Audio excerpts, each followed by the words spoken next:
it's almost like bubbles up and it's like a burp, where it was just churning inside, and I was like, this just has to come up, and so and what is coming up is just writing or making something, or it felt like it was just inevitable to happen.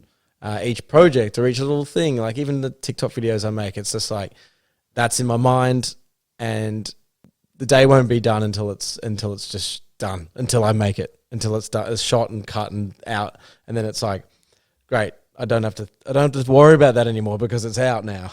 I can go on to the next thing that's itching.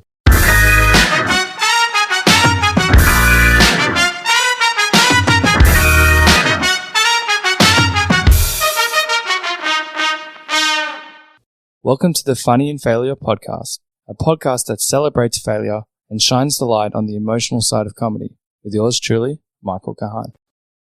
Today's guest is empowering, inspiring, a great conversationalist, all with great laughs and banter. There was so much covered in this one, but one of the highlights for me is how Max took a gamble on himself and started a business. It didn't work out for the reasons we get into, but instead of giving up and labeling himself a failure and allowing the potential shame to sweep in, he went back to work, built and developed his skills so he could pursue his business for the second time with a long-term mindset. He hasn't looked back since, which I find epic and encouraging. Anyway, let's get into it.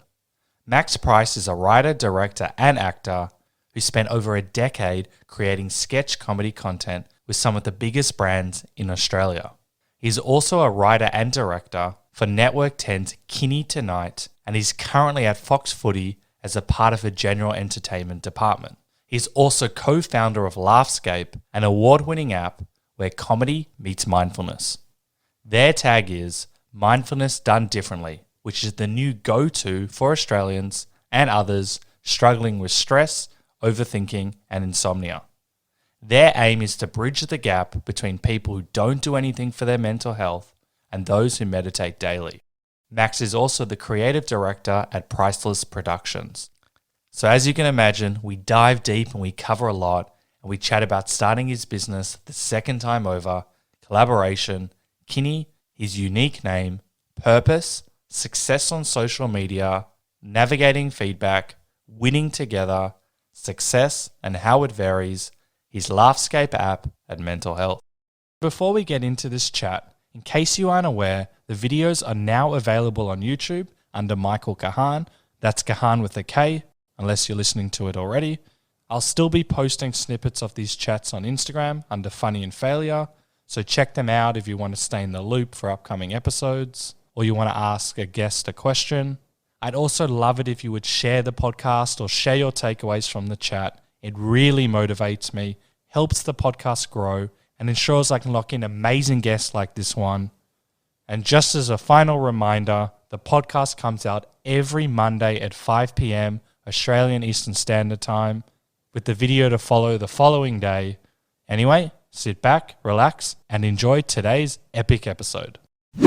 I read an article that you were coined Spunky Tom Hardy. How much did you pay the author? You don't know what I'm talking about? I have no idea. It was a Time Out Melbourne. I have never heard of this. Oh, really? My head is about to blow up if this is true. But I feel like there must be a misread. This is the same person? The doctor, Mac. No, I'm joking. You are a doctor, right? No, because you know there is another Max Price. Yes, there is. Yeah. He's in Canada. He's a Canadian, I think. Can you imagine, like, you thought the whole time we were starting, I just had the wrong Max Price? Imagine that. Imagine there would be a part of me going, just go with it. And I would just pretend to be a doctor for an hour. I genuinely was thinking about it because I know your sense of humor. I would have loved it. Yeah, and then just like after 5 minutes, you're like, nah, mate. Like, you're just go So along. before an operation, what we tend to do is... So you don't remember that. You were coined Spunky Tom Hardy. I was just wondering how much you paid the journalist. Well, I never paid them, but I will pay them now. That's ridiculous. Because Tom Hardy is spunky already. Yeah, but you're the spunkier one. That's ridiculous.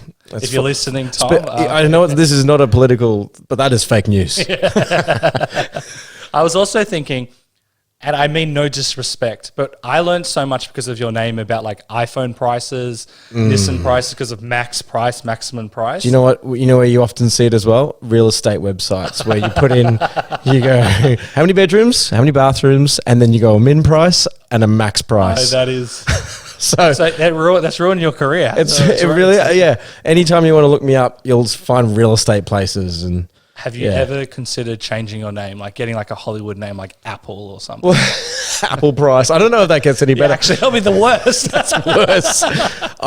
It's funny because people don't often like think of my name like that, but then when someone goes, you know what, that's a cool name or something, then everyone goes, that is a cool name, Max Price. Yeah, it's like the Simpsons episode where Max Power. Yeah. Yeah. So, no, I haven't considered changing it. And I think maybe there is benefits of, if someone does try to Google me, it's all kind of hidden and I'm not like right up the top. I think it's good to be hidden. You were up the top, but there was like casual iPhone, casual and casual real estate. What's the max price should be? You should be paying for an iPhone. Amazing. Yeah. No, I haven't. Not yet. I haven't done anything bad enough, I don't think, to warrant changing my name. But never say never. Because it's funny. I know. Like, I was speaking to Luke, who's you collaborate with, and he was giving me some ideas also for this chat. Yep. And he was telling about you said that you've had a lot of like Instagram and TikTok success, and I was wondering because I think you're max price 3. Oh yeah. So there are a lot of max prices. The max price 1 and max price 2. Those assholes. We'll find them if you're listening. who actually are funnier and better than everything. You actually know? Longer followings. No. Have you had a max price group? Yeah, there is. No, actually, there was a comedian in America with the same name who hit me up one time and asked me to. He just, how's this for like Audacity? But it's spelt wrong, that one you're talking about. Yeah, there was, I don't know, I just got a random DM one day from a max price. I'm like, oh, this is interesting. And he was, I don't know if he still does it or anything, but in the States somewhere, there's a comedian around the traps called Max Price, and he legit asked me to change my name.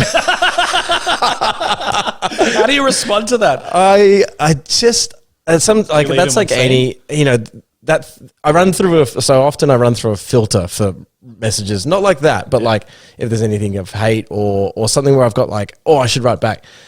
It's often just better to just never write back. So you just left him on. I just left it. I left it, but I really enjoyed it because I was like, wow, that guy was like, there's only one max price in this town, in this world. And then, and in the comedy space, so I was like, I'm sorry, I'm better than you. You got to have to change your name. And I was like, wow, really? How long have you been like brewing over this? This would be something I'd wake up every day and like want to click send, but can't quite. Oh, well, I think for a little while I was like, oh, you know what? It actually almost put pressure on me to be like, hey, you better keep your career going just better than theirs. Because he's right. He's kind of right to a certain point. You'll get, if we both were growing and it got to the point where it's like, hey, one of us is going to change. Like it would get to that. With him to settle it. What's that? I think you used to do martial arts, or maybe you still do. Yeah. Do like a UFC match with him to determine. I'd love it. Yeah, it would be good PR for both of us. Who's the best match? Loser has to sign a name changing deal at the end. That's so funny. I would send like awards and like accomplishments and just like, hey, did you see I'm on this? What have you just like that would be real spite stuff, and I love it. I love it. Do it for me, because I also heard on another podcast that you're like me. If you see something funny or interesting, you write down on your notes. Oh yeah, I'm big on that. Oh, okay. Tell me more, because I'm obsessed. I will leave conversations. I'm like, See, that's clever, because I used to, and you might have done the same. Especially younger, you would go, that's a funny thing in a conversation with friends. Yeah. But I would just stupidly go, well, I'll just remember that for later. And it's gone. It's gone within 10 seconds. Yeah. So thankfully, a lot of my friends are in this space of the entertainment space. But a lot of them aren't. A lot of my schoolmates are tradies and things like that. But if they say something that's like, oh, there's something in that, they now know that I will excuse myself from conversation. And then I'll open you're up. Polite about it. I stick my hand up. Shh. So everyone stop.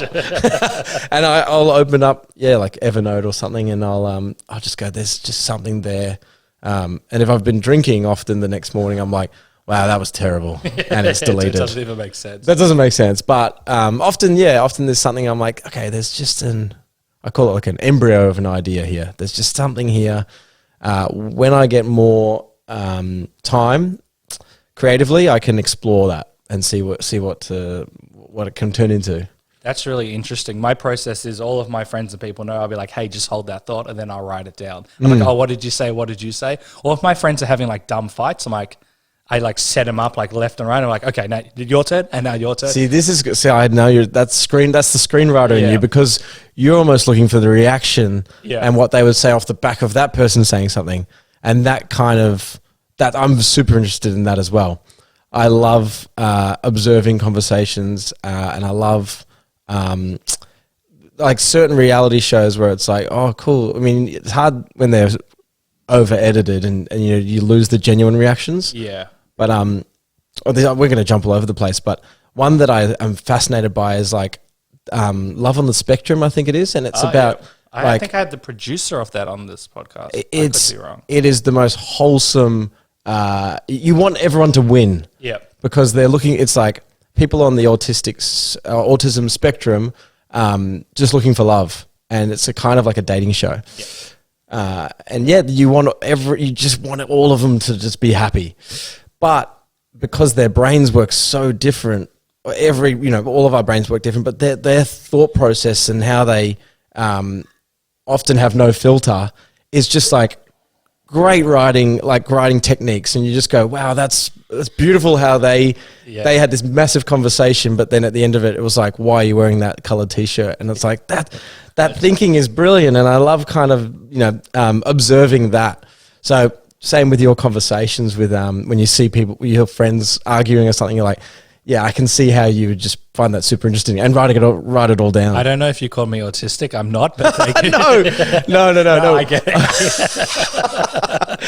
I appreciate it. I have a friend who's autistic, and I love him. Yeah, he just says it how it is, and it is remarkable. Like, let's just say we're talking about screenwriting ideas. He'd be like, "That's not funny." Yeah, and here's why. I'm like, "Tell me more." And he'll literally, because no one.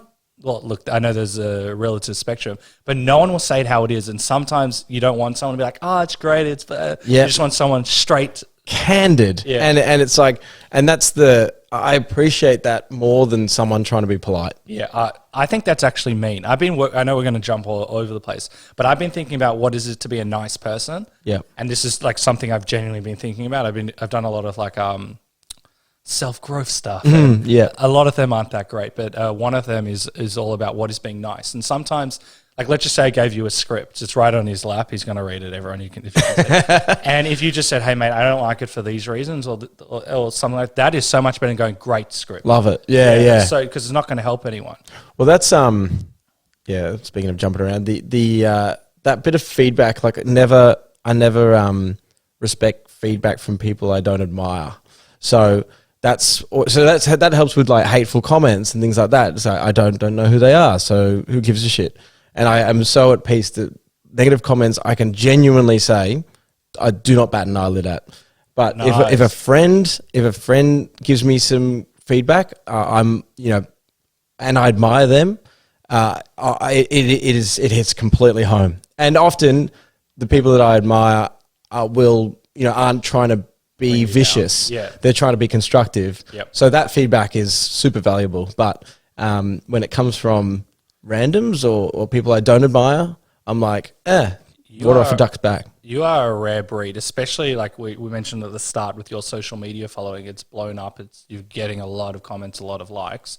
You can just get someone who doesn't like the color of your hair. Like you just, I lost my, it's so I'm just wondering, so that doesn't bother you when you go and look at comments or any of that? No, so I think what helped was in my very early 20s, we were doing YouTube with Troy Kinne, Elliot Loney, a bunch of other kind of... We had Elliot on. Yeah, a bunch of like kind of creatives, I guess, or creators in the, I guess, the 2010s.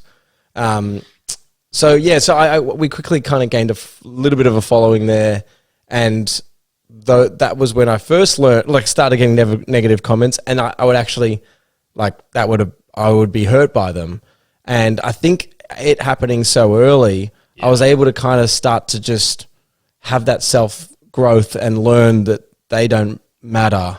And I think that happening in my early 20s was great for now. I'm 33 now, and it hasn't stopped me, because I think that's that can be the painful thing if it gets to, if it gets you too much, it clouds your creativity for when you're coming up with the next thing. You go, oh, what if someone said that thing once, so maybe I shouldn't put that joke in, or I shouldn't do that angle or that character. And it's like, once you start thinking like that, you're not making it for you anymore. Yeah. So yeah, I can genuinely say it doesn't bother me at all. I often don't block them or anything. They often just go on to their next thing. Yeah. But I think I've blocked a couple of people, but again, it's just more like depends what mood you're in. Like, don't have to deal with them anymore, or there you go. I'm sure they'll be back next week or something. It's really interesting because you got a bit of success when you were younger. Social media is kind of thriving, and there'd be an onslaught. I'm sure at the time it would have been really hard because you could get the 100 good comments and then the one negative. Yeah. Were you quick to understand it, or was it a bit? I think I was. I think I had to understand the gravity of the 99 good comments, and have a conversation with myself about the one bad one, and then I think I might have heard that advice or got told that of, don't take feedback from people you don't admire, and it was genuinely, it just hit home. I was like, and this is a super random comment from someone I don't know, who probably has never made a video in their life or probably never written comedy in their life. I don't admire them. I don't respect them. Why am I listening to them? Yeah. And that made so much more sense than the whatever they were saying in a comment. So that trumps their just the negativity. I think that's really interesting. Like one of my first, actually probably the first script I'd written, I wanted to please all of my friends, and everyone's got, comedy is so subjective. And one person said it should be like this, one person should be like this, and I completely wrote what I thought all of them wanted, and it was shocking. And I went away from myself. And I'm not going to be a professional writer or even enjoy writing if I'm writing what I think other people want. Yeah. First, it needs to come from me. Then you can, adjust and make the edits. I've got an interesting one for you then. Well, when you get notes that you disagree with, how do you incorporate fuck them. Incorporate those notes, but also keep it true to yourself, because that is sometimes where the lines get blurry for me. Yeah, I'll give you I haven't had nearly as much. Like, you've been working in the industry, you've had network notes, you've had collaborators. So it's depending on the person. Sometimes I need to identify, is it an ego or a bias comment? And that's what when I'm working with someone, I need to know quickly, what is their bias? What do they think it is? And so if I can see that is coming from that point of view, I won't include it. Most of the time, if it's from someone in the industry, typically who I collaborate with, they don't give a lot of notes. Yeah. So it's more like a gut feel. Or sometimes if I have a horrific response, I'm like, that's something I need to look into. I listen to my body response on it. Yeah, nice. What about you? Oh, I was hoping you actually wasn't going to put that back on me. I've found it's kind of pick your battles to a certain degree, where often notes come and I just kind of trying to explain the choices I've made to get to that angle or that scene or that bit of dialogue. It's like, and often with, because a lot of scripts just don't have the thinking behind them. It's just the script. The words and So then, sometimes the note back to networks or, whoever's green lighting us, it's that you can get a win there, because it's like, I didn't think of that angle. So that's almost like option one. Try to explain why they would make those choices, the characters or whatever. Yep. And then if not, just got to work out, we do. Well, I kind of do this with Luke and Kinne, and who cares about this more? Like, and I'm talking about a specific note or a point where we go, I respect my collaborators enough that we go into battle for a decision creatively, and one of us has to walk away. Unless we can come to a new angle or something, but one of us has to go, all right, you believe in this more than I do. Buy a bee's dick. So let's do it that way. And just, and that's part of being a collaborator. You have to you have to work as a team. So if you get too bullish on your own, you're probably not much fun to collaborate with. So it does come down to who wants, but that's with a collaborator, with someone above.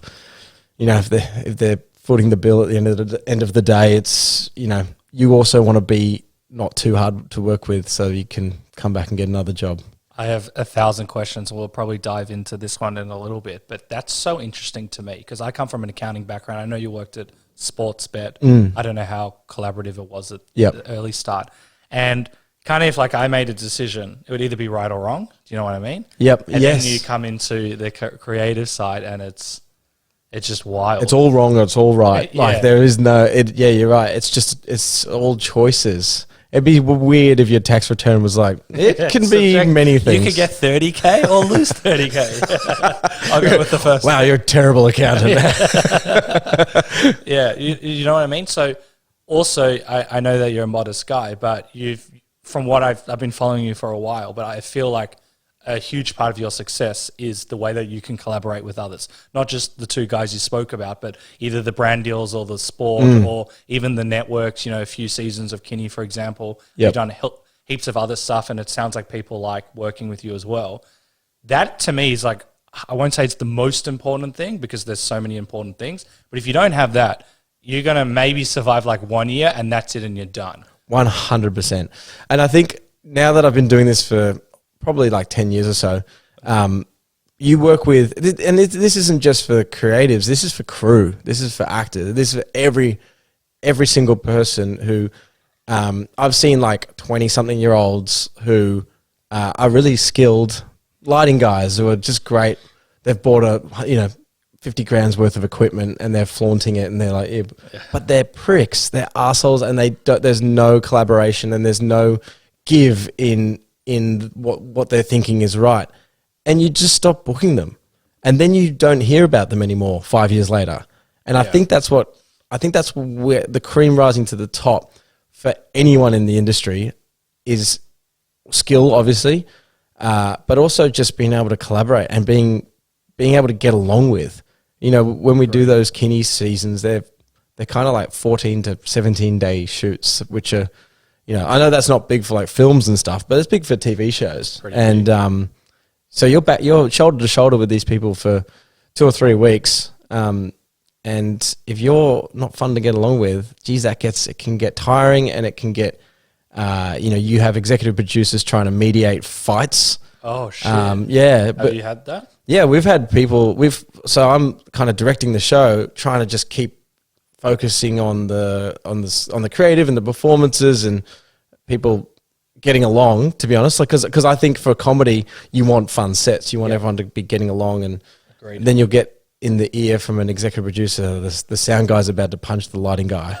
And you're like, really? Oh, I didn't even kind of like. Yeah, because you can't look 360. That's it. Try your best. And then that becomes super frustrating, because then you start having to keep that dynamic in the back of your head while you're focusing on the work, and you just don't need that. So so you just then you don't, obviously the next season you don't book one of them. So if you just got to work out who the bigger asshole was and drop them off the next season. So be able to collaborate, be friendly, be a nice person. it's because people always talk about like the diva actors, but you don't talk about the other people as well. Well, that also happened. Like again, that there was an actor who was more skilled than the replacement we brought in, but not much fun to be around. And we made a choice to drop them and bring in an actor who was not like a worse actor, but better to get along with. And I respect that. And as a director, I was like, I still can get those performances out of them. Like, they're not like terrible. They were still good, but the other person was really good, but not fun to be around. Isn't that like how the world should be? Like, and I think at the top of the top, that's exactly what it is. Because if you're doing like a feature film, unless there's probably a ratio of like asshole to talent to some degree. Yeah, like, yeah. Because I know there are actors who are hard to work with in Los Angeles, but they're also freaks. Yeah. They're also unbelievably good. So I think there is a little tipping scale. Yep. But for most, I believe, if you're spending 6 months together, that you often hear that some of those A-listers are really fun, and I imagine the crew and all that would be as well. Very interesting. When I first started, I was just working with a few people, just like friends or screenwriters many years ago, and I would have been the bad collaborator. I learned so much. I believe I've changed massively, but I wouldn't take notes well. I'd be like, no, it has to be this way. Yep. And I realized probably in week 1, like, this is ridiculous. This isn't going to work. I don't know it all. I'm a beginner. I still am. Yep. And if I want to improve and work with people, build long-term relationships, create something much bigger than I ever thought, pretty much everyone is smarter than me. I know what I'm about, but I need to be able to work with other people if I want to succeed. So I learned that very early on. I haven't done the stuff that you've done, but I believe I'm a good collaborator. But even from that like small little period, it was a big hit to my ego because I thought I knew everything. Yep. And I'm sure when you're starting out, at one stage you probably like insecure and got imposter syndrome, but at the same time I'm directing, I'm doing this. So I'm just wondering, has this been kind of like a balance for you, or you just have been the gun collaborator since day one? No, what you said is exactly the same, almost the same path I went down. From knowing nothing to thinking I knew too much, and then being reminded you're just going to learn forever. Yeah. And horrible. Yeah, I'm ready to shut my mind off and yell at people. This is how we used to do it. This is back in the day. Yeah. I don't know. It probably sounds super cliche, but I think a lot of people have tread a similar path of thinking they knew it all, and then we're quickly reminded that no, that's not it's always going to be a different way to skin a cat. Just on that point of like, it's funny because you do need in this world, in this industry, you need some like kind of hard decisions, and they need to be made pretty quickly. And there is kind of like especially directing, there isn't much time to go, oh, you know what, let's discuss which is the best angle here. Everyone on the right side is a yes, and everyone on the left side That's is a no. it, because it's like, oh, we're losing light. We've got we've only got this camper van for another hour before we have to take it. The highest ending, we got to leave it. But there is a lot of pressure. You hopefully have done all that stuff in the scripting process. Yep. That's the way Kinne and I like to work. We like to butt heads as much as we can before. Yeah, just while we're scripting. So then when we get on, we actually don't do too much ad lib. Oh wow. Yeah, one because the days are so good. This is so good. Yeah. The days are so full that we haven't got that kind of like, all right, well, let's do half an hour of ad lib in this scene. It's like we're already running behind. Get the line done, 2-3 takes, move on. But yeah, so that's I don't know where I was heading with that. No, but yeah. But yeah, no, that you do have to just make tough calls quickly. And that's where sometimes you just have to back your experience and have to be like, all right, let's do this angle, or let's say this, and that should be able to cut well, and or essentially make those tough decisions. And I like that because it's fast. And yeah, as opposed to going, oh, what do we all think? Because I don't know. I definitely don't know everything. So what do you guys think? That is great, but when you don't have the luxury of time, you just go, oh, I've been put in this position and I've just got to make a call here. Interesting. So I always love bringing up improv, and this actually came up not forced, which is people are going to be so excited. With improv, even if you make the wrong call, it's still the right call. At least you made a decision, because if you do nothing, then everyone's going to suffer. Right. So it's a similar situation. Even if it's inverted commas, maybe not the best thing, at least you've done something. Time, money, all of the stuff that you've spoken about. Big time, because you are literally pulled in many directions from the props people setting up the next shot in another room, and costumes going, hey, does that suit? Does this? So you're making thousands of decisions in a day, and you look like you know what you're talking about, but from an improv point of view, if I just go, I don't know about that dress, that's everyone's worse for it. Yeah. Where I just go, nah, put that on the other dress. That I reckon the other dress is better.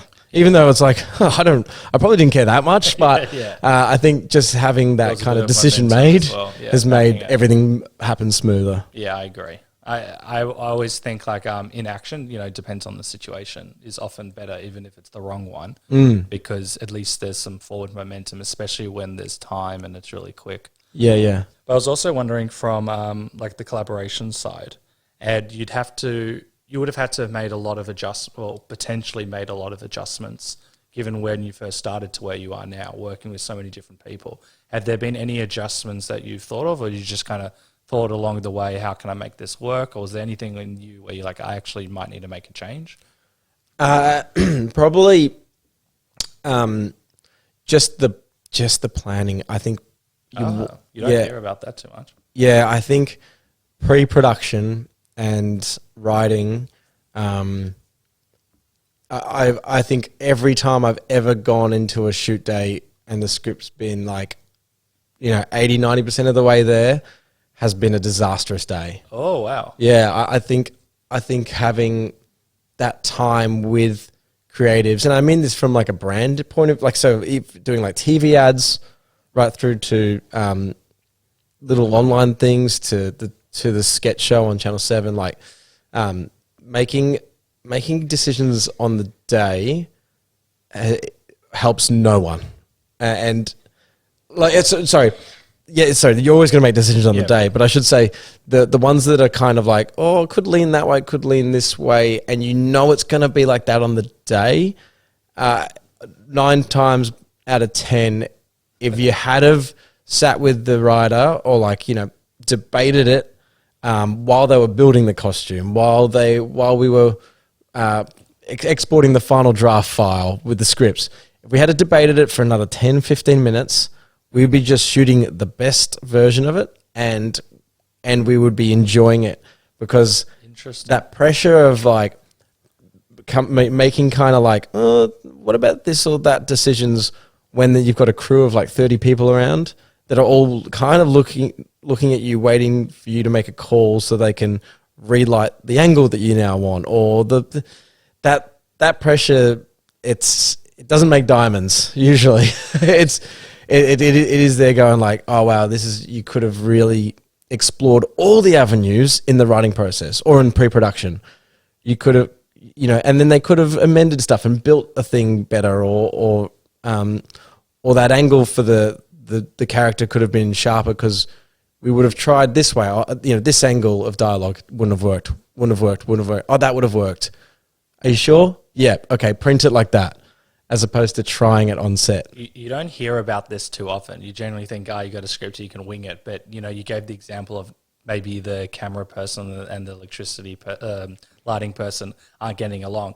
So if you've got all these other things you need to focus on, you can't focus, like, that 360 approach as well. Well, that's it. And also, like, say you do come, you butt heads with either a client or, your collaborator, you kind of, it's high stress on set as it is, and then you just add a higher stress of butting heads creatively, and again, it's just like, it's all about lowering the stress on set days. Yeah, especially comedy, you just want it to be flowing and fun and everyone laughing. So if you're butting heads like, oh, I really thought it would be better if we went, if you turned that way and said this rather than turned that way and said that, and then the other person is completely disagreeing, you're making a rash decision that in the edit you might go, fuck, I knew we should have done it that way.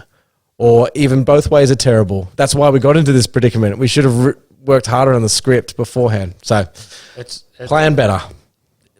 You do not hear about so much planning from creatives, or at least I don't. And I've spoken to so many people. No one really talks about it. I'm sure they do. Is planning something that's come naturally to you, or have you realized from the examples you're giving, if you don't plan, you're going to be fucked? Yeah, I think I always understood the weight of it, but I think having those nightmarish times on set has really just cemented, it's funny though, because like there are a lot of shows that do kind of rely on ad-libbing and then kind of like making it work in post, like Curb Your Enthusiasm, some of the Will Ferrell movies with Adam McKay, like there's a lot of ad lib in there. But I think there's still kind of like that. We got to get from here to here in one scene. So that let's however we get there is how it works, sure. But it hasn't. Just me personally, it hasn't worked that well. Trying to make something work in post compared to really having it sorted in pre-production. Yeah, I would be similar to you if I was to do what you're doing. I always thought, just get it done well there, and then the editing, it will be easy to edit type thing. But Curb for your example, that is, I would assume, so heavily edited because they're trying so many different things. They have a start and an end. They don't have a script. No. So they're just trying to pluck gold and see how it can work together. That editor is probably the best editor in the world. I also think that the editor has the shittest job in the world on that show. Oh, that show, yeah. No, I did not feel, I'm not envious of that job. I think it would be, if you said to someone at a party, hey, he's the editor for Curb, I'd be like, oh, I feel so sorry for you, man. I'll buy you how many drinks do you want? Yeah. Because it would be so stressful because you'd be sitting there going, well, from that camera angle, they went down this path, and then I know they shoot multicam, but they would be doing different takes. If you wanted to try and use a take from another scene, another take of the same scene that would have gone down a completely different path with dialogue, you can't even use that, or you can't even do a callback joke later from another thing because they don't talk about that anymore. It just sounds like hell to me. And it's also so interesting. What I learned, I was an extra. I played like religious Rabbi Jew 1000, and I was literally in the scene for 0.1 of a second. There's like me and like probably 20 other like rabbi-looking people. Yep. Big show. And after every take, they had people watching just to see if we had like the kippah the right way or the tallis, because they were going to do so many different edits.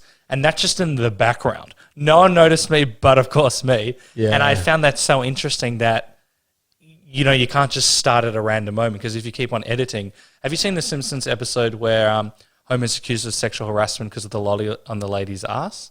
No. I mean, I love Simpsons, but I don't remember that. Essentially, they do like a current affair exposure. Yep. And they've highly edited him, but they had the clock in the background. And it shows like 12 o'clock, 3 o'clock, 5 o'clock, 6 o'clock. Great, yeah. And it just wouldn't work. I mean, if you've got background continuity for that, that sounds like an editing nightmare, which I'm not into. You would have to edit a lot over your career and doing what you're doing now as well. Yeah, so it's a very time-consuming process. So that's the thing I hate the most. Yeah, I used to cut the for season 1 and 2 of Kinne on 7. I was editing alongside Troy. We'd do the offline edits, and then I grew out of love a little bit. I just know how important it is, comedy editing, for timing, and I find there's not many good comedy editors out there. They're a dime a dozen to find people that can go, geez, that's good timing and not many notes and things like that. That's super important. Unless you know a lot of them. I don't know any, so I'm going to ask you off air about some.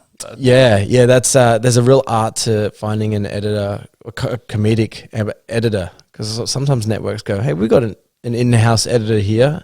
It does some drama stuff, and you're like, no, thanks. Well, I heard you speak on another podcast, and we were talking about was it Autism in Love? I hate reality shows.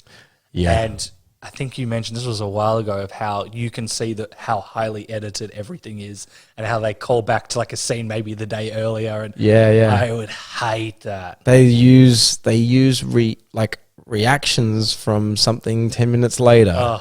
And then the audience turns on these people, like everything you see is not real. I know, and you gotta think that in the back of most people's heads they know that, but they just they like to suspend themselves in. Maybe not. I don't know, but yeah, It's a real shame. But people get so like it makes our news sucks as it is, but it's like you talk about maths or just and it's like the biggest news story here. I don't watch any of that. I know. And they're like, can you believe so and so did this? When I realized that there's some interesting people in this world, this is just one example. But you know, I've obviously had a lot of people on the podcast. You watch Curb, so do you remember Mocha Joe? Yeah. So he's been on the podcast. And No way. Yeah, he's a legend, Severo Aguero. And people sick. go up to him in like New York and just scream "fuck you, Mocha Joe" all the time to it. And look, I think I would too. yeah, but some people, and I've had other people who, if they play like a villain or a bad character in a show, they'll be like, "You're an evil person," or "Why do I know you?" Or they get negative looks. I'm like, people can't still differentiate like most people can, but people assume you are the character. There are some silly people. There are idiots out there. I did see a thing on TikTok the other day of Judge Carl, like an American show, and a guy they did a radio prank in the States, obviously, where if you tattoo the network, like it'd be like Triple M. If you tattoo Triple M on your forehead, you'll win $250,000, and it was like a prank. And then someone did it. No. So then there's this televised court case. No way. Televised court case on TV show No. where it cuts to the defense, and it is the dude with literally like Triple M tattooed on his forehead. No. And then there's like the radio jock who looks like a classic radio jock being like, it was a joke. Like, surely you realize it was a joke. Who won? I need to know who won. So it was $250,000 was the prize money if you got it tattooed on. And they said on the website there was a thing saying it's a prank, but it was tiny at the bottom. Judge didn't care. He got $250,000. No. Oh, No. a win for the idiots, you could say. That breaks my heart. I know. And this fool, and not only was the tattoo like directly on his forehead, it was that thick. Like he did not leave any stone He's gonna get unturned. another job, so probably that's why. He goes, and then of course he's like, all these damages. My girlfriend left me, and I'm like, cool, man. How did you not know that was coming? I think they both dodged a bullet. So to your point is, a lot of people don't understand that either things are over edited or not actually real representations of how people are behaving in front of camera, or don't get that radio pranks it's not real. Don't tattoo stuff on your forehead. One of my friends at school, I think when like one of the new iPhones came out, this is like 10 years ago, I think they were saying, it's waterproof or it can survive the microwave. And he did one of them. And I think it was the microwave. Wow. And he's like, guys, put in the microwave, it works. And we're like, have you done it? He goes, no, but I'm going to. And we're like, don't do it. He goes, no, I read this article. And then there are a few of the guys like, do it. And he didn't, fucked up his phone. And we're like, I was like, please don't do it. Yeah. And he goes, it's said in this article. I'm like, it's like Comedy Central or something, like did a skit. The Onion.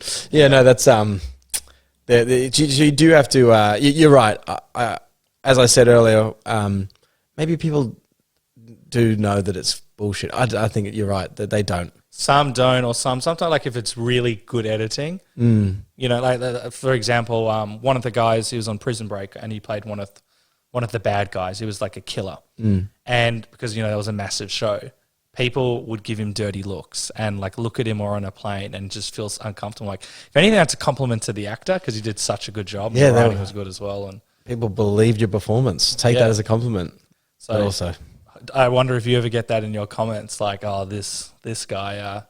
Do you know what I probably the character I enjoy playing the most in my own stuff is like that kind of desperate to be liked. Yeah, that's me.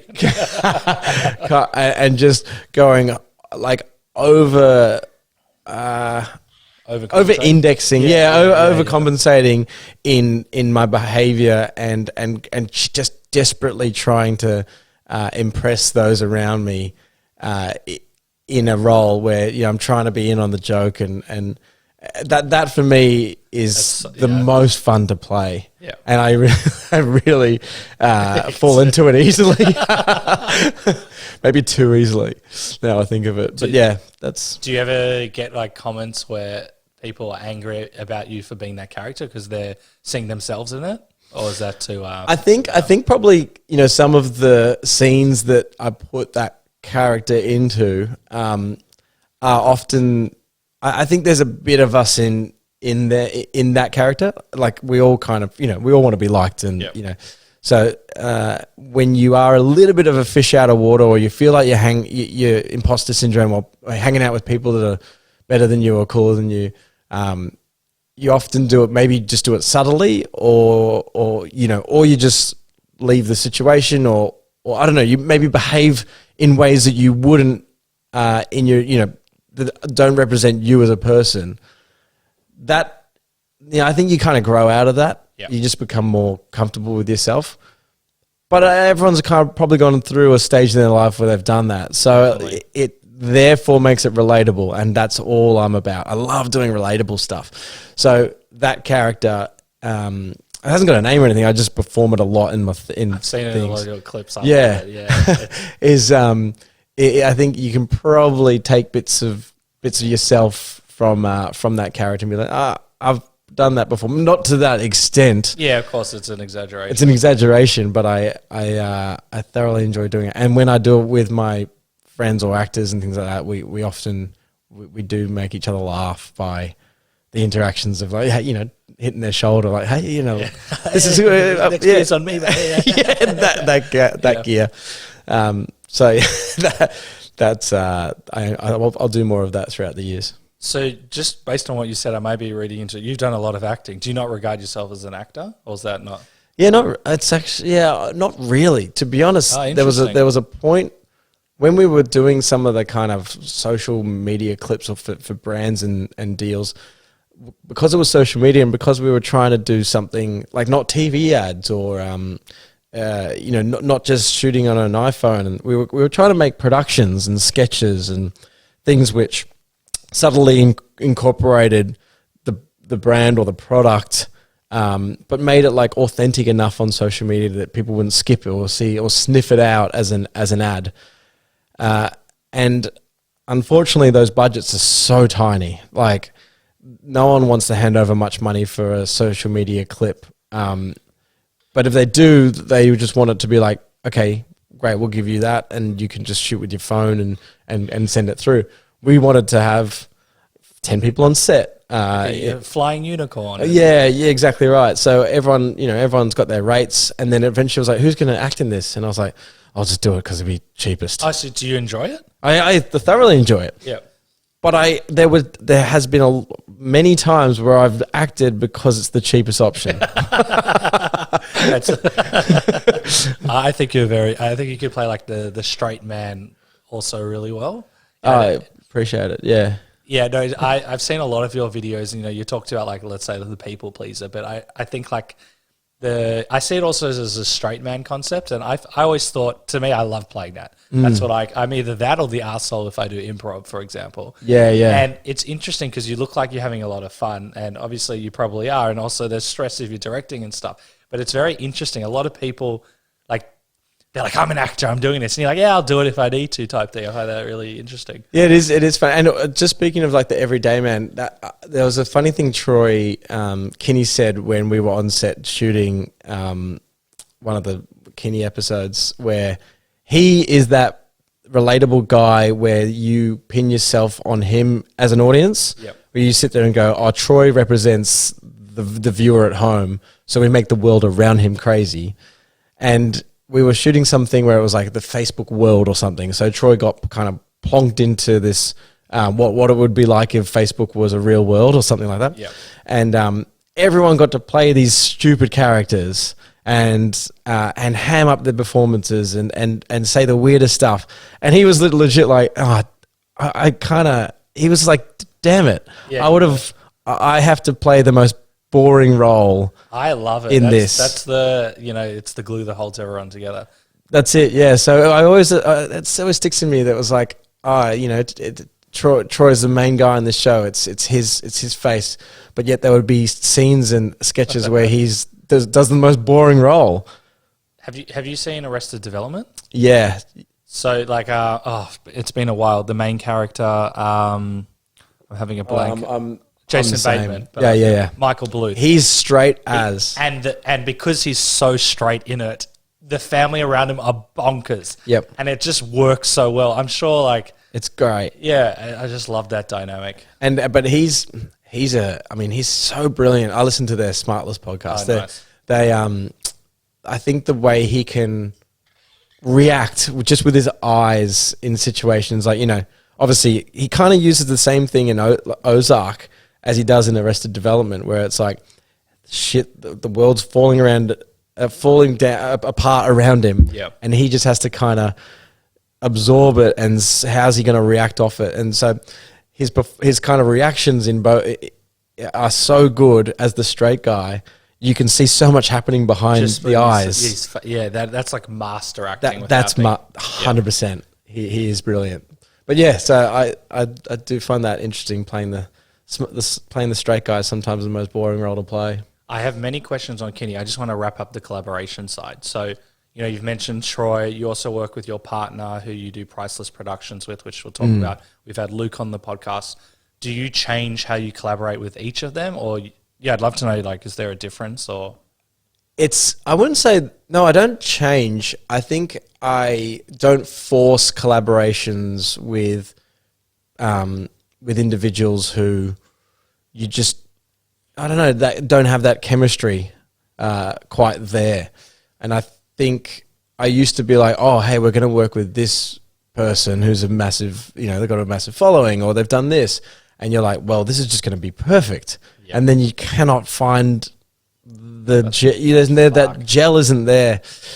And I used to be like, well, almost again, imposter syndrome, or go, oh, well, maybe it's just the wrong idea. And then you realize, oh no, there's some people that you just don't have that bouncing, you're not bouncing a ball back at each other and building anything. It's just, you're just hitting these roadblocks. And I think for me, finding those collaborators that you just have that natural chemistry and then just make that flourish rather than engineer it. I wish you would have told me this a few months ago. It's so crucial, and it's not just a creative thing. And there's nothing wrong with bad chemistry, like chemistry that doesn't work with another collaborator. Yeah, it's not a negative. It doesn't mean they're a bad person. It just means you're not right for them. Is that what you're saying? Yes. Yeah, you're laughing. So what did you? No, I genuinely mean that. I genuinely mean, it's not that they're a bad writer or you're a bad writer. It's like you're on different wavelengths, and that is okay. I'll give two examples. One, this one guy, he was like hiring writers for a show, and I was like, I just picked a show that I thought would be more universal. So I picked an animation show that I'd been working on at the time, and he just said, send over something. He goes, first things first, I hate animation. And I'm like, so he's not the right person for that project. He's a lovely guy. I don't know him too well, but he's lovely. I'm like, that's just not the right guy. The script that I was telling you off air, I don't know if he's an A-list actor. I don't even know what that means anymore. A high-profile, inverted commas, actor. And working on this deal for 6-7 months. I could be wrong. The next podcast, it could be 5 months. It could be 9 months. Anyway, half a year. Yeah. And, I'm new to this. I haven't had a TV development. I can't say that word, so maybe I don't need one. And, talking about we can get Netflix, we can pitch to Netflix and all of this stuff, but just speaking to the person. At the start, it was lovely, we got along well, and then seeing the team and how they spoke and how they interacted, and they're very successful in their own right. But if I was to work, the greatest blessing in my life is not signing that deal. But if I would have, and you're pretty desperate when you start out in a sense, especially because you're being promised all of these things, to have a show potentially on Netflix created by Michael Kahan, have been very cool. But to just see the match was so off, there was also some massive red flags. Yeah. But if I would have signed and worked with them, it would have been horrible. The show one wouldn't have been my show. And obviously when I give up a show, for example, to Netflix, I'm going to have a lot of people that will change, and that's fine. But just working with people that aren't on the same wavelength, there's a horrible chemistry, as you said. I'd rather not work than work, because I know that I can find someone else that will be in alignment with me. But we don't talk about that. We talk about just get everything out there when we're first starting, go and sign those deals. Yeah. It's not necessarily... I think what you also just, like, once you find people that you kind of have that with, try and just grow together. Like, I think I hope this is kind of dying off a little bit, but there's that a couple of older comedians and people in the entertainment game, that tall poppy syndrome of like, oh, they got a thing and I didn't get a thing. Yeah. I think that I'm really keen on killing that off. Agree.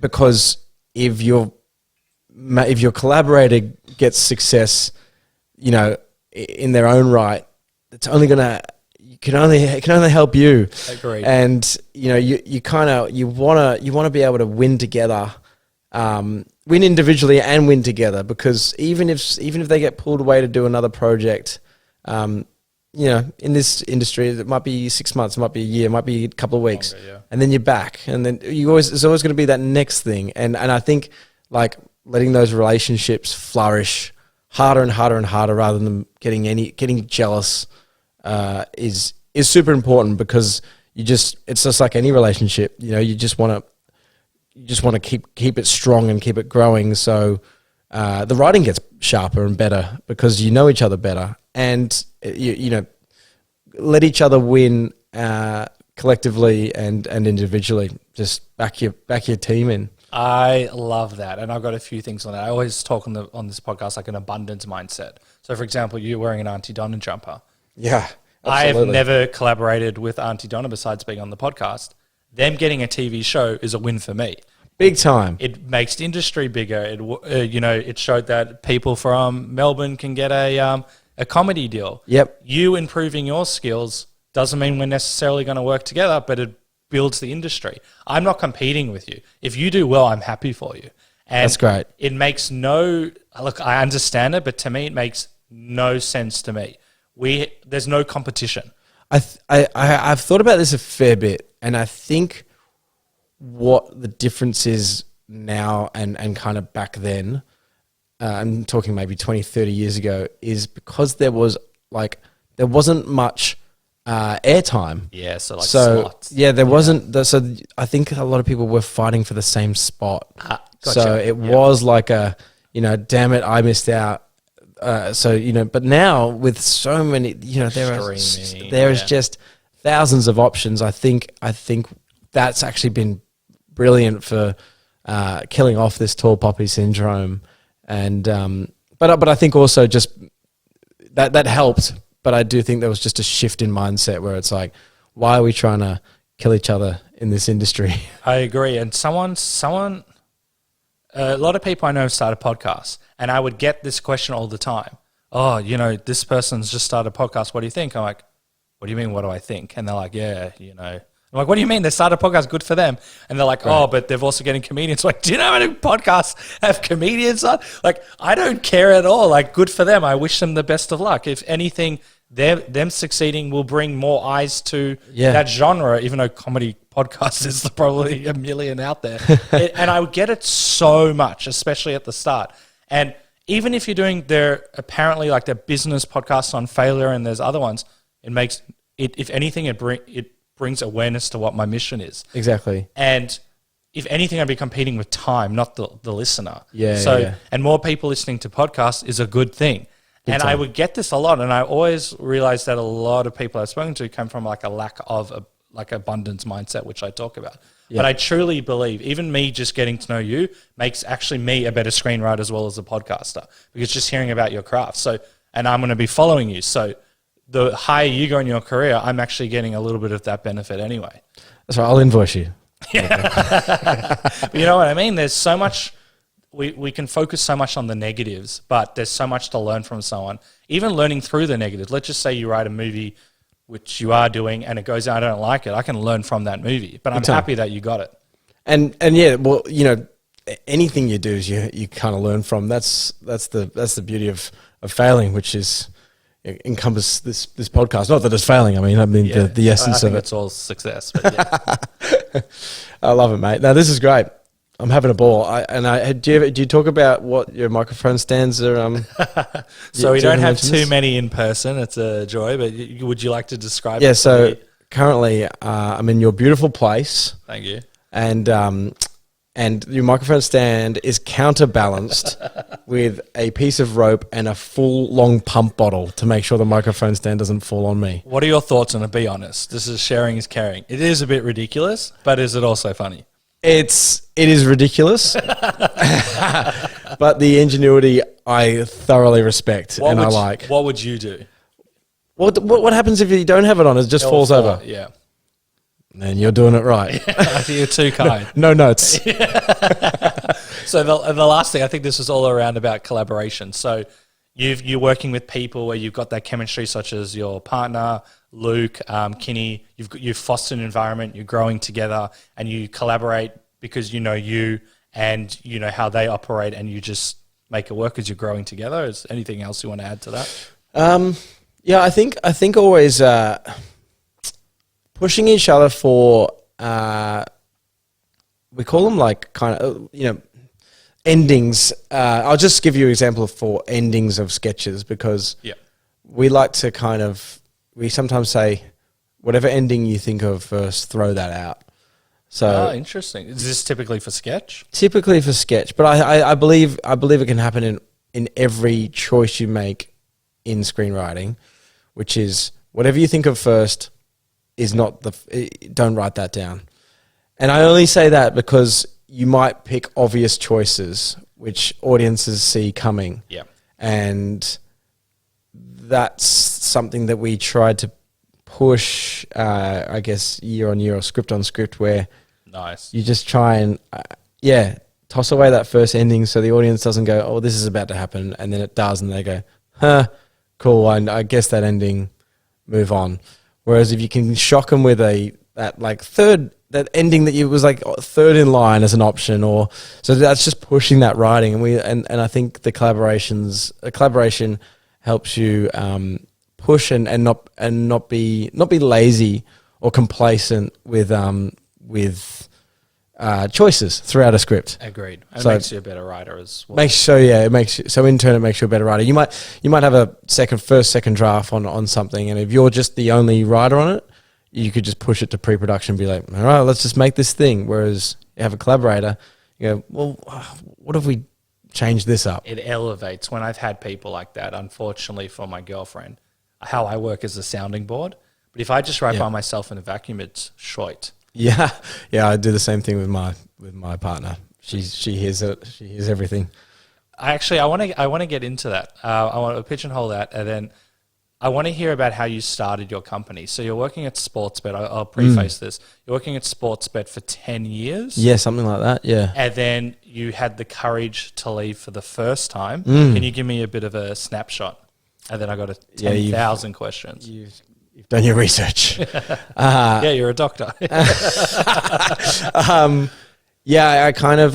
realized like there are some great people in there, great creative minds in there for kind of comedy and demographic. This is Sportsbet? Sportsbet, yeah. And because most of the audience is probably not Australia, so it's a sports betting company. Yeah, Oh, wait, is it international? No. Well, yeah, they have a parent company in Ireland and England and stuff like that. But yeah, it's just essentially if you like betting on sports or horses, that's an avenue. So anyway, I was there for 10 years. I was just literally, just getting coffees at one point for bosses. And then I was able to, it was almost like a little bit of an apprenticeship creatively, because we were able to kind of, get given briefs and then have to write something out of it. And I kept kind of working on my craft there a little bit. Still was able to do the Kinne show while I got to leave, do the Kinne show. You were at Sportsbet when you were doing... Yeah. So I left, and then I thought, here's my TV world.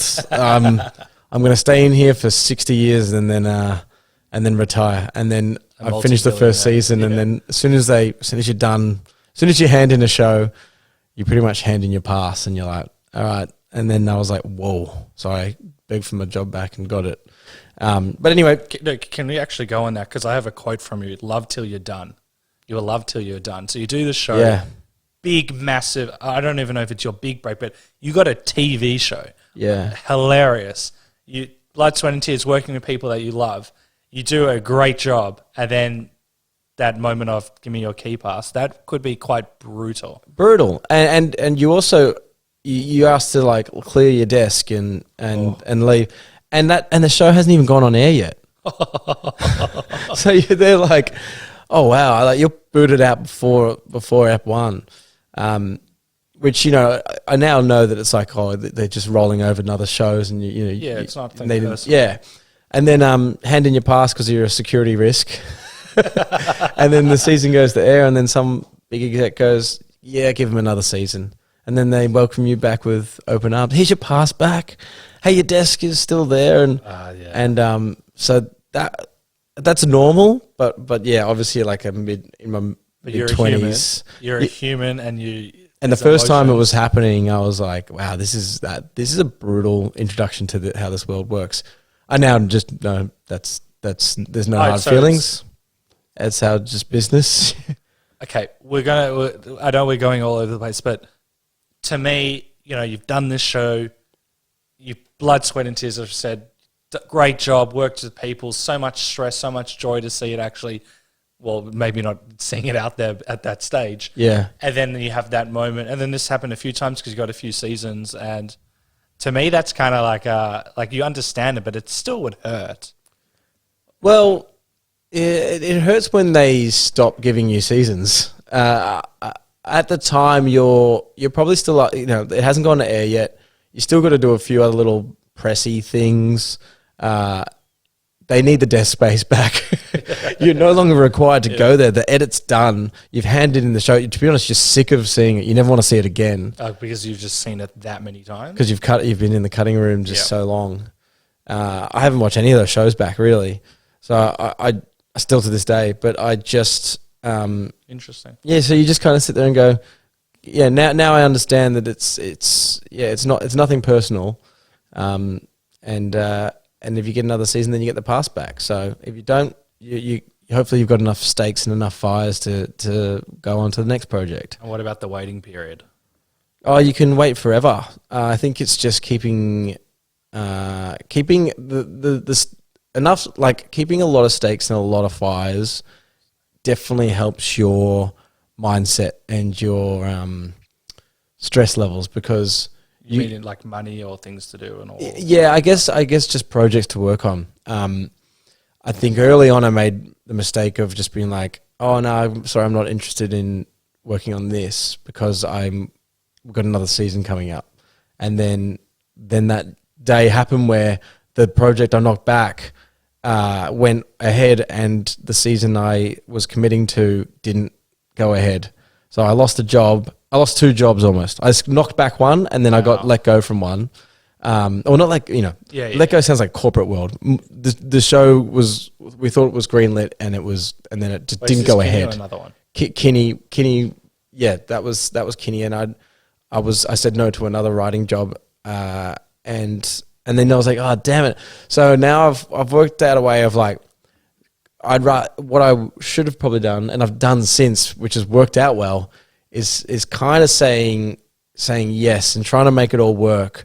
And then if something falls through, then you've got to back up, which is weird, but it's this world. Well, a lot of actors, for example, they're on like 8 projects at once. The timing, they obviously can only be at one place at one time. Yeah, they make it work. And I use this example to empower me as well as the audience. Like the script that I had, this was going on, and I only focused on that. I stopped writing. I still was doing the podcast, but I was only focused on that script.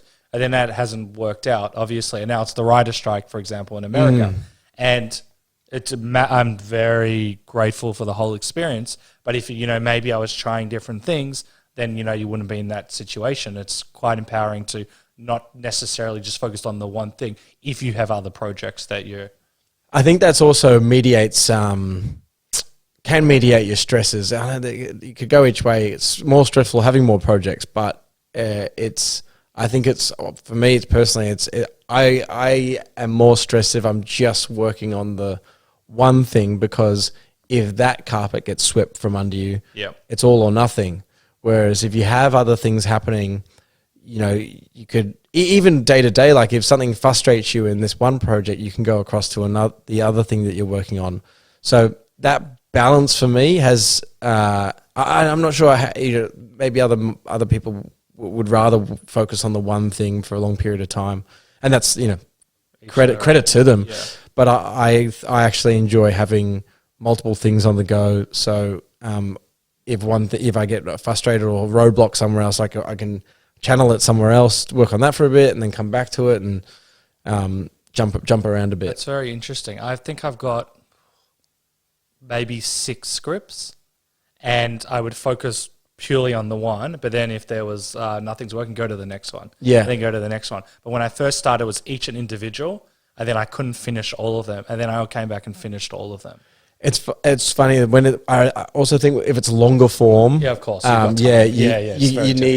need to kind of like get that world in your head, and so I don't think you can jump around that much. Yeah, it's different when it's your personal project and when you're actually working and there's money involved. So just getting the timing right. You're at Sportsbet. You leave to start Priceless Production. Yes. And was Priceless Production part of Kinne? It was not. No. So that was all. We were kind of individually brought on, and Channel 7 Productions or something. I was just a contractor for them. Yeah.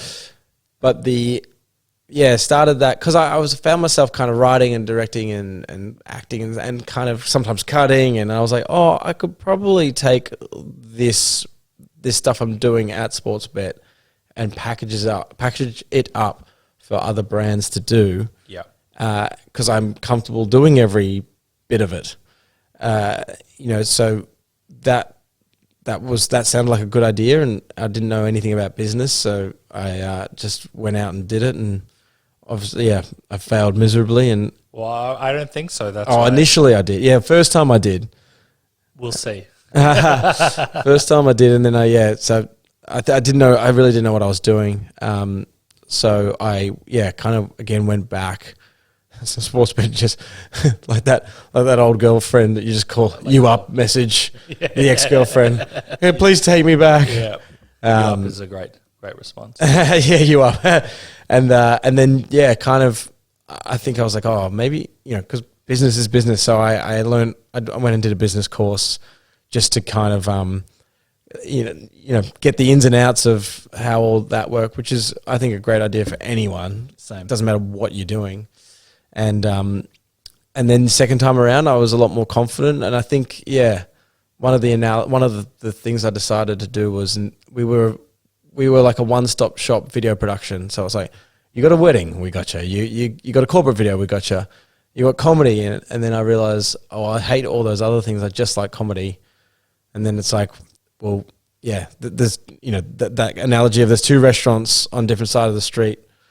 I'm not sure if you heard this. Yeah, one side has a menu with 100 meals on there, 100 dishes. The other side just does, fucking prawn ravioli or something. Yeah. Just does that. And, you know what they're about, what they can do. You know that they're probably experts in that field. Yeah, they put all their energy into that, and you're probably going to go to that prawn linguine joint.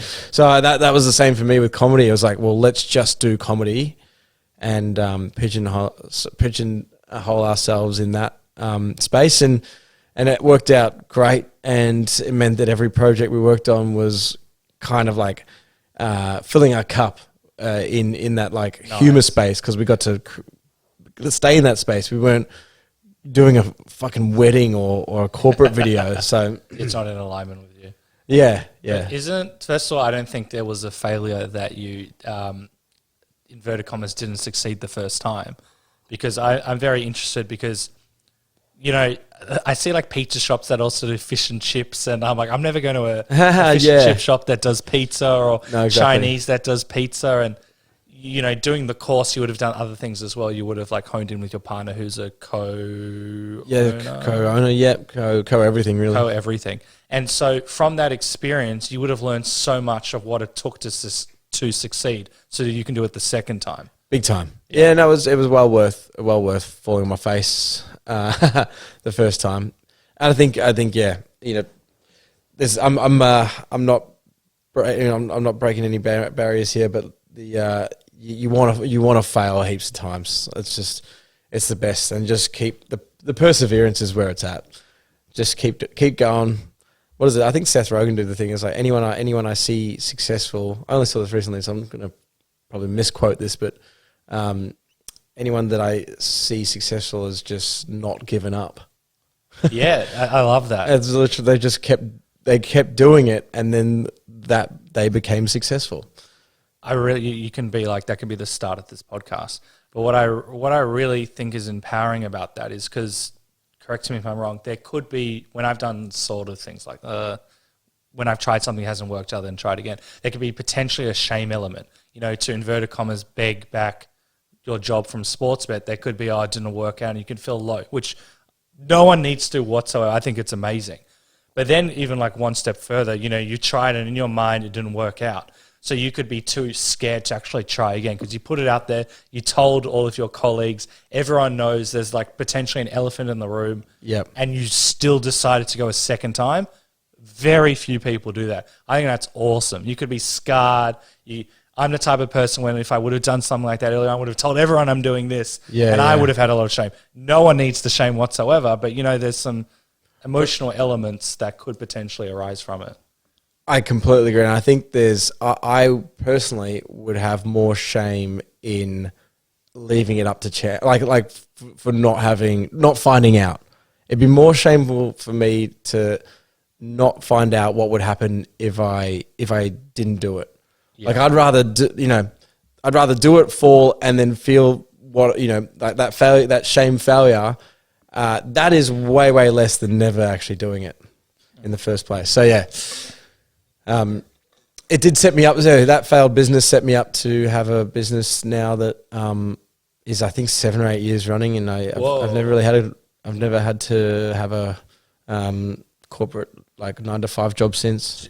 Say it with more enthusiasm. Isn't that exciting? Like, it's great. It's awesome. I don't mean that to literally like that. I know you're trying to like be humble, but now you're smiling. Like that is epic. Good for you. Yeah, it's great. I can. My week to week is a lot more on my terms. I work I do consider myself a pretty good worker, so I definitely don't slow up or stop, but I'm able to kind of, not have to be somewhere at a certain time every week. That's exciting. That's why we do this, isn't it? Yeah. Oh, yeah, absolutely. Like if I was still doing accounting, I heard you on another podcast that, please, I'm paraphrasing, where you don't care what people do, but if they hate their jobs, then you encourage them to look elsewhere. Yeah. Well, life's short, so, you know, I really don't like people somewhere where they don't like, but also people that, I don't like complainers either, because it also feels like, you know, most of us have enough, I guess, skills or ability or choice to kind of better their lives. But I think the worry is people are sometimes scared to fail, so that and then they're comfortable. So people don't want to kind of either maybe start from scratch again, especially if they're in a lot of that. And I do feel sorry for it. I think I was blessed with like having my purpose.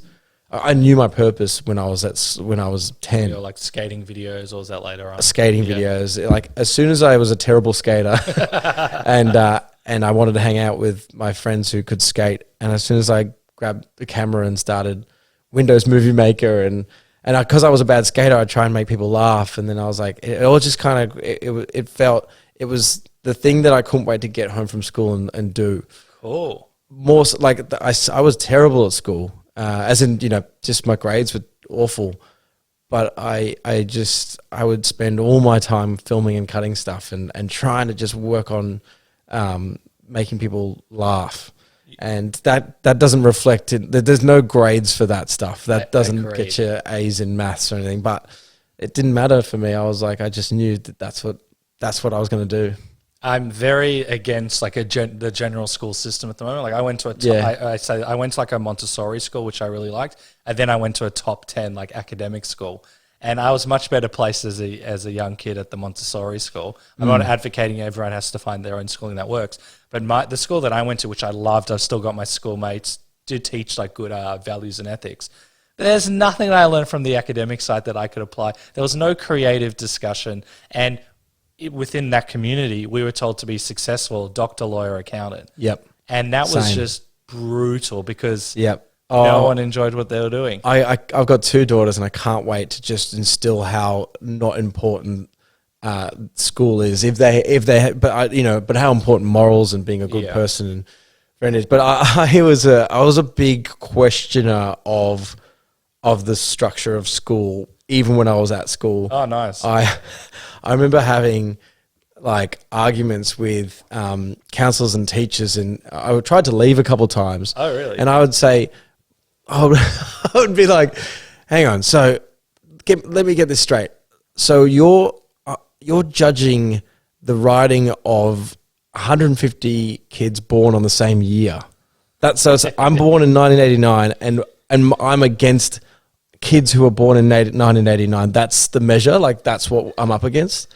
That doesn't make any sense to me. That's pretty smart, yeah. And I think they'd just be like, can you shut the fuck up? Like, just sheeple, just get back in the. And I kept question. I think that's really important for good creatively, question everything. Good for business too, because then you can work out better ways of doing it, and then you become valuable in business. If questioning is most important. It's not just blindly following. That's it. Yeah. So the questioning got a lot of people kind of angry at school. But I'm glad I remained a questioner. I think the people that did that, it wasn't me, unfortunately, to a degree, but not at schools, more afterwards. I had this one friend, pardon me, his dad's a doctor, lovely, but he was smarter than the teachers. He was the most creative. He was the smartest, funniest, wittiest, and he was like a 40-year-old with like 15-year-olds, and he would question everything, and teachers would hate it and punish him. Yeah. And that conditions a kid to not think outside of the box. It's terrible. And I'm very big on, nurturing the individual. Yep. And so someone like him, he would question to me, and I was too dumb to I only understand it now.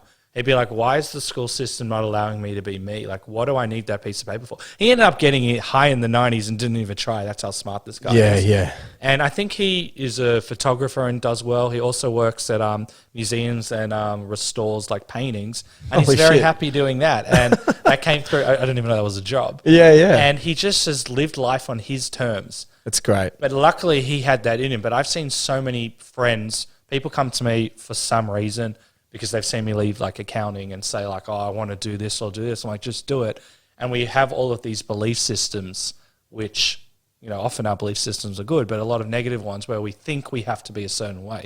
And I brought this up 1,000 times in the podcast, but I think I'll resonate with you. I had a Bronnie Ware, she's a best-selling author. She was a palliative care nurse, and she would interview people that were about to die, what their top regrets were. Oh, wow. And the number one regret was, I wish I lived the life that I wanted to live, and not what I thought others wanted me to live. Something like that. That's insane. Conditioning is... So yeah, it could often start there at school. Yeah, it's brutal. And I remember just to add on to that conditioning from like high school into uni, I remember film and TV at Swinburne, you needed like an 88 enter score. Yeah. And I think I was under 50. Like, I almost just drew dicks on like essays Write and your stuff. name Yeah. I got to that petty stage. Yeah. So I remember I obviously didn't get into this TV and film course at Swinburne, even though that's probably all I worked on. I worked on I even did some green screen stuff on old on Final Cut on some software that was like just introducing green screen. I made my portfolio to enter it in really, really good. And it still got knocked back because of my enter score. And I was like, oh man, I don't think I'm ever going to work in this industry. Just because of what happened in year 12, and it's not even like that related as well. Exactly. So related. I took a gap year, and I was like, oh, what am I got to go find myself? Really, I guess I'm never going to work in this industry. And that is the biggest load of shit in the world. Which the idea of you can't work in the industry you desire because of an enter score. That's saying I don't know if I would be operated on by someone who got like 12. Someone who got 12 and never went to medical school. But there's other factors. Sometimes people mature at different ages, for example. That's it. There's so many different factors. But even like creative, I would have loved if they're like, you didn't get the enter score, but send the portfolio or show us what you're capable of, because you're going to do better than. So I did obviously accounting, and no one cared at all, but it was the people that thought they were underdogs that did better. Yeah. Even working in a top accounting firm. Yeah, yeah. They were the hardest workers, the rest of the people, they were lazy. It's interesting, yeah. That's I don't know. There's a lot of things we're not doing right. I think now having kids, I'm just going to try and instill that, like, my dream is that they both have a passion and a purpose for something. That's like that overarches anything. I think I'd take all the grades away, all that stuff, as long as if they can just be blessed with a thing that they just go, oh, I just want to do that and try and be the best at that. Or even something that they like and moving towards that direction, and not you parent how you parent. It's the same thing, but not being like, nah, you should at this, just do this, or don't. That's it. Yeah, letting the kid find it and not being told what to do. It's like my number one thing. I'd love to start or just pay someone to do it for me. Still a school system that still works within the space, but actually teaches you life skills. That's what I had in my other school. Creatively, I can't do this anymore. And just to give a few examples, I know these are ridiculous. Our memories were so good at the age of like 8 or 10. I could remember every single country because of the way they taught alphabetical order. Oh, wow. I could play music by ear. I can't play a single thing anymore. There was so much of a focus on art and stuff. And then I completely lost that until after school. I didn't have art wasn't even a concept. Yep. And now, doing screenwriting and podcasts, that's because I had the courage to probably pursue what I wanted. But seeing so many people in fields like that, they didn't have the courage. Whereas this gentleman right here. Well, no, but you're right. They did try and beat it out of me. They did kind of went, success looks like you in a suit every day. Didn't work for me. If you like it, you like it. I've got a mate, sorry for interjecting. No, that's all right. Stocks, loves it. He can spend 14 hours at the screen learning stocks. I don't like that, but he loves it. So good for him. And good for him.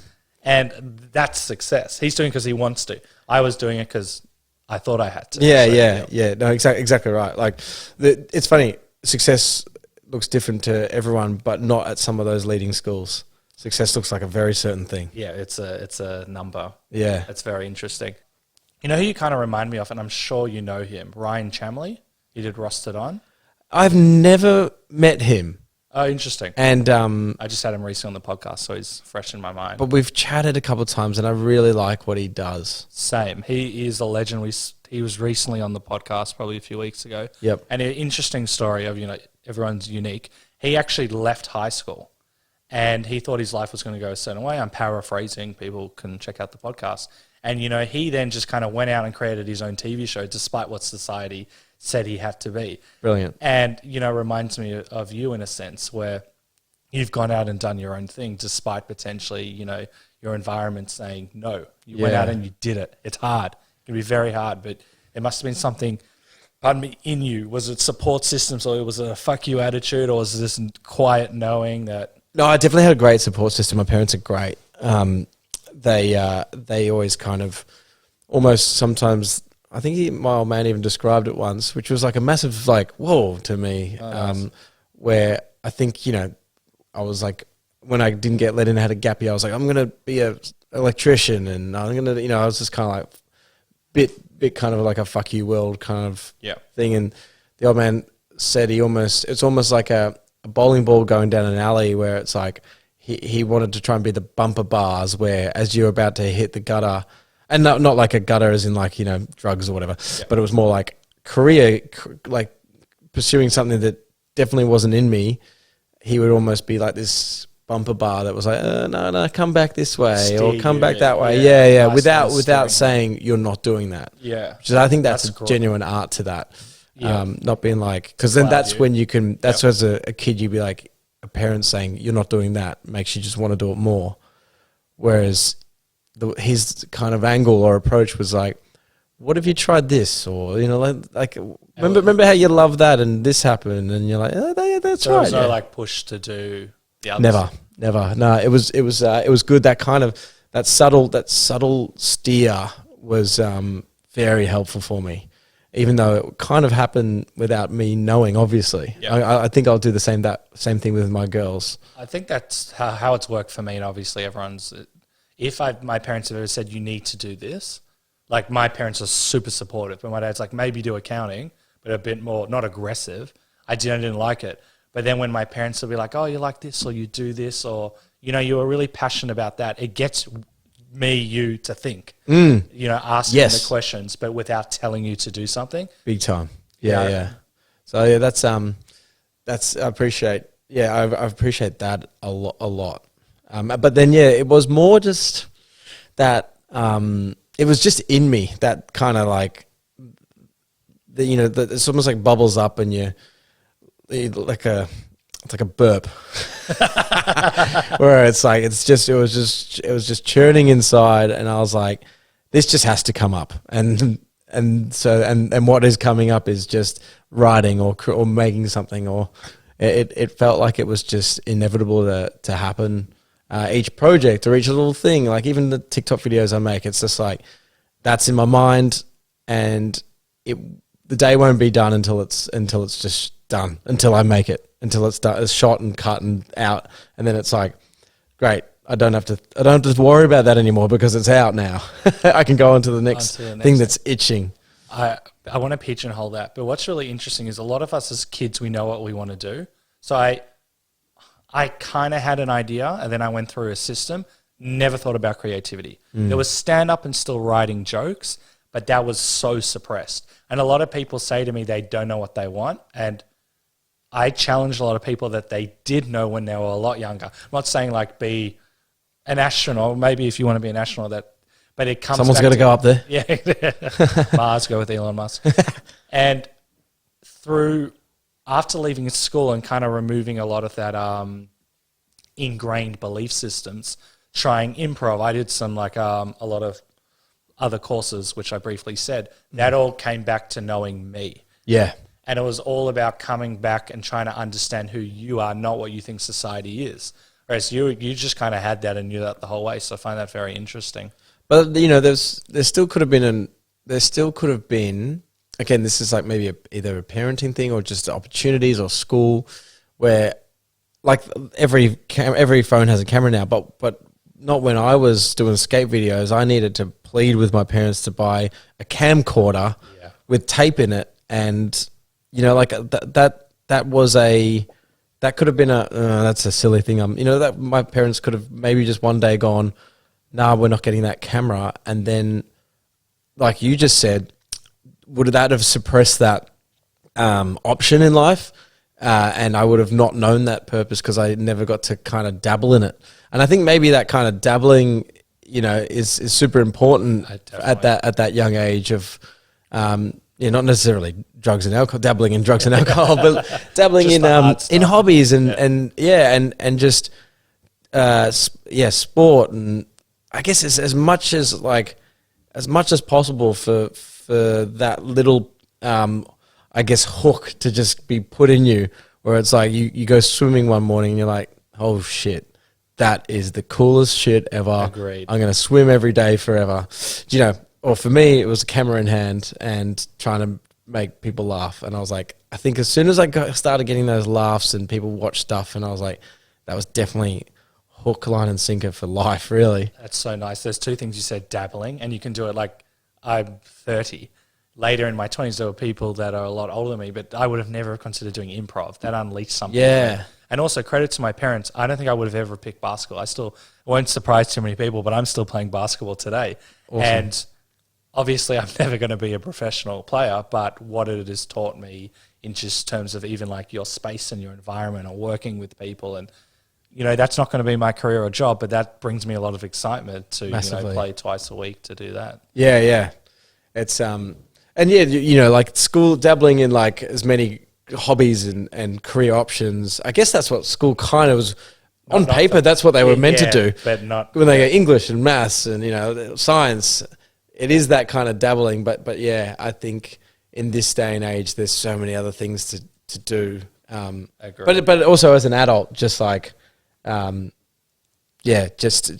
keep continuing to find that purpose via dabbling would be good. Agreed. And even last thing on that before we switch gears, when I did improv, there were a few like 40-year-olds, maybe a 50-year-old, because they wanted to try something different new.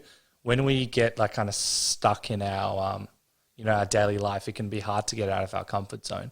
But, just seeing someone like that really inspires me. So I think that's just a nice little reminder. One thing I wanted to tie up before we do a rapid fire segment, you mentioned that gap year and finding yourself. I took a gap year, which was really important for me. I'm not sure if I got the timeline right. When did you study in America screenwriting? Was that later on? It was later on. Okay. Yeah, it was. I might have done a season of Kinne or two. Oh, nice. Maybe one. But it was just, I think I think I learned a lot of great script writing techniques and through Troy, who's a touch older than me and had more experience in that space. And I think he did a course over in New York. Oh, cool. And then I think I was just kind of again back to that collaboration where he was so much stronger than me as a writer, still is. But I was like, I need to level up here. And I need to kind of appreciate this art more and this craft better. And I wanted to go to America. So I found a course at the New York Film Academy Los Angeles campus, and I was over there for, I can't remember now, 4 to... Like half a year? Yeah. It's crazy. And I loved it. Absolutely loved every second of it. And good for you, because you've got a professional TV show made on, the biggest network in Australia pretty much. And, you could kind of coast, but you knew that, you don't hear about that as well too often. Yeah, just I would do another screenwriting course. Like I don't plan on not doing another one. And same with acting. I find acting. Some people can get complacent and just say I'm an actor and then just try and get jobs. And I just think that if you're not practicing with courses, or I think there's a girl, one of my mate's sisters, Rose Flanagan, does. I'm going to get this wrong, but it's something along. It's almost like an F45 for actors. Yeah. Screen workout or something like that. Look up Rose Flanagan, and she does. She almost has set up this little business which is like a gym for actors, where I think that they kind of. I've never done one, and I think I'd like to do one one day. I think I might as well. Yeah, I think I have improv experience and very minor acting. But this might be like kind of getting some scripts and a partner, and then you kind of you learn the lines, and then you meet up. I think they have a space with cameras and people watch you and give you notes and things like that. That's and if they don't do that, it's a fucking great business, and I would like to take that. But I think that's what she does. I just wrapping it up. Did you find yourself in your gap year? Or did it help? It helped me not jump into something that I would have regretted later in life, like a electrician apprenticeship or something. I was able to get some real world experience. I was a dish pig for 6 months. I heard that you were offered to maybe do an apprenticeship chef, but because of your hands, which is the funniest thing I've ever. Oh, my hands! They're all fine now. All right. Well, if you don't know about the hands thing, that was a genuine blessing. Yeah. I was a dish pig, so I was just dealing with like hot pans and burning my hands all day, and then putting my hands in detergent to try and wash stuff, and then put it in the big industrial dishwasher. And something with the hot water, the hot pans, and the detergent didn't sit right with my skin, and I literally lost my fingerprints. And and that's probably a blessing. Oh, that's what I told the cops at least. My hands were like honestly red raw, and that was so painful. And I was playing footy at the time, and I had to ask the league if I could wear 2 gloves. And trust me, a redhead with 2 gloves playing footy I was set upon, you could say. That's hilarious. And good, so you do get the gloves. Yeah, I got them. That is hilarious. I want to tie up Kinne. So you guys did it together. Why wasn't it Kinne Price? Well, he had so much more experience than me, and I think he was always the main guy. I was just his like key collaborator. Yep. And also, again, it worked right for that show because he was that, again, it was like, this is his world and we're seeing it through his lens. So it made sense to have his name as the show. So you kind of got exactly what was happening as soon as you started watching it. That it was, you're going to see the world through Troy Kinne's lens. Yep. So that was kind of, I had no choice. If I had choice in it, I would have been like, absolutely Kinne Price. Like Key and Peele? Is it? Key and Peele, yeah. But I don't think it would have worked because I was much more behind camera directing. Yep. And it would have maybe just been a bit jarring if it had been a double name thing. So it made sense. And Good answer. Yeah. He's winking. He's crossed his finger. And I hope he drops dead one day.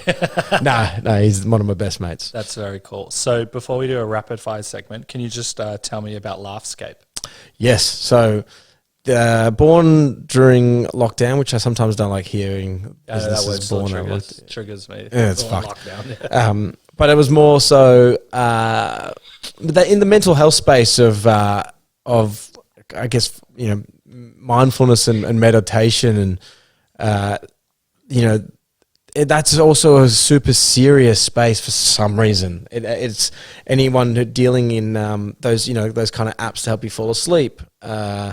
They were just clouded with seriousness when people saying put all this energy in your shoulder and stuff like that. And I was like, I just don't really understand what you mean.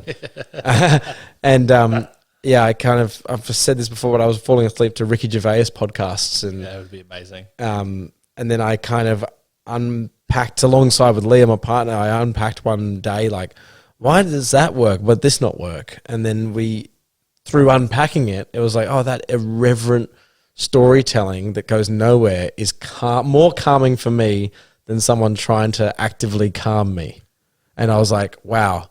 That indirect space, that indirect angle is something that I don't know have explored that much. So I ended up, we were like, oh, someone's done that before. And then we found out someone hadn't. So we just pulled the trigger and did it and made it. And it's so much fun and it helps people. We get messages saying, that's awesome. I've never found something that helps me unwind or switch off at night, and that stuff's really cool. I never thought I'd be in that world of like people saying their day-to-day life is better from something that we've done, or it's helped them get out of dark spots. Like, oh wow, nice. I appreciate humor can do that to a degree, but this has hit home for some people a lot more than anything we've done in on screen. Wow. So I'm very much, and I want to give you a big round of applause, I'm half comedy and I'm extremely well in that space as well. And that I've been meditating for like 10 years nonstop. But there's so many different things, and there is a seriousness nature depending on where you go. And there's so much stuff that it doesn't align with me. But yeah. So half of my screenwriting as well is that space mixed with comedy. Yes. And then the rest is like Curb Your Enthusiasm type stuff. And when I heard about your idea, I'm like, there's not that space. That's I'm not an expert, but that's what I love is putting the two together. And I thought it is such a good idea. I appreciate that. And to be honest, it's been working with comedians. They love it. Unless they're just lying to me, but no, because they are very rarely told to just completely make stuff up, do it calm and slowly. They don't have a script? No, it's well, the thing is like I often write like a concept or an outline based off what they enjoy doing. So I know like Tommy Little was flying planes, and he loves a beer. So I was like, what have you, I wrote an idea for him that he flies a plane to, pubs around Australia and does a pub crawl while drinking while flying a plane. That's hilarious. Which is ridiculous. But that he straight away, you can see his brain just go, oh, okay, I know exactly what I can do here. Yeah. So that giving them just like an in somewhere, I help with, and then we try and write and when I say write, we just quickly talk, for 5 minutes about like an outline of what could happen. You have some fuel issues, so you got to land here, and what if this happens and that, and then we kind of laugh, and then I close the door of this little recording studio at home, which is just my walk-in wardrobe, by the way, just trying to sound fancy for a second. Yep. And and we just go for it. And yeah, again, they have the music in there. They're speaking calm and slow. Yep. And I think speaking slow for comedians is, a rarity. If they're on radio, they got to be quick. If they're on stage, no dead air. Bam, bam. So they can let their creativity flourish, and there's no pressure to be funny. I'm like, you actually just be descriptive, because people are just trying to visualize stuff, and that's also funny as well, without trying to be funny as well, just painting the picture. Exactly. And you bring in people who do funny for a living, you are just going to find those nuggets of gold in there. But again, I'm like, you don't want it to be a stand-up. You don't, you don't want it to be a stand-up special or anything. So, it just sounds like chilled and relaxing. Chill and at the end they're like, man, that was almost meditative to do. And I've done a bunch of them, and I've almost never been as visual doing them, doing that in my life. Like, because you close your eyes, you have the music, and you just get to talk for 45 minutes. Making up a story, and because you describe it so much, the images pop in your head, and you can really, I can build worlds better than any other time, even when I'm script writing, than doing that process. So I agreed. Which is crazy, because we've had I had Dan Connell, great comedian. Oh, he's been on. Yeah, he was like, he goes, I'll do a retired joke that goes for 10 minutes. I don't do this joke anymore, so I'm happy to put it on this. And I'm like, yeah, can you just try and be more descriptive and build it out for half or 45 minutes? And he goes, yeah, I'll just try and describe more things in there. And at the end, he's like... He's got a calming voice as well. Is so calming. Yeah. At the end, he's like, man, I discovered like 5-6 more jokes within that bit. Because I visualized it, and I saw more opportunities for jokes in there. And he's like, I think I might unretire this bit and start doing it again. Nice. So yeah, it's actually really strangely helpful for comedians, and I guess people who listen to it. So how do can everyone around the world check it out? Yeah, they can. There's some countries that, I don't know, it's not in the App Store, like Sweden. Someone hit me up from Sweden once, and it wasn't there. So sorry, Swedish fans. Hilarious. But it's, Laughscape. I actually do have some Swedish people that listen. Oh, well, I'm so sorry. You cannot listen. Ignore this bit. But yeah, it's Laughscape. Like Laughscape. A laugh and then scape, one word. Awesome. Cool little app. Okay, so we're going to do a quick rapid fire segment. So first thing that springs to your mind, but if you need time to think about it, please do. Okay. Actually, just on the Laughscape, I think you had the option of picking a house or the app. Are you happy with your decision? Yes, but a house would be nice now. We can do both. Yeah, because I got a kid starting school next year, so you got to work out where you're going to put them and stuff like that, which is a little bit more pressure than there once was. Yeah. Well, usually I'm happy to just live and move anywhere, but now you got a kid who's got to go to school for like 12 years. It's like, shit, maybe we should work out where we'd like just to be. Homeschool them. Homeschool. What's been your special ingredient to work all these years? Special ingredient to work all these years? Oh, yeah, maybe because we're talking about it, collaboration. What are you most proud of? Staying in the industry. I'm not going to comment on them because I derail them. So okay. So don't. Do you have a philosophy on life that you follow? Never piss into the wind.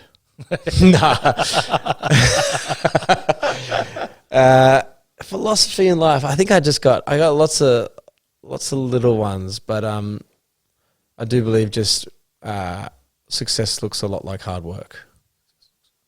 And I think your mum was a jockey. Am I correct? Yes, she was. Was there any lessons from a jockey that has helped you with what you're doing? Don't be a jockey. Super dangerous. Did your mum get any injuries? Oh, yeah. Oh, shit. She's broken so many bones.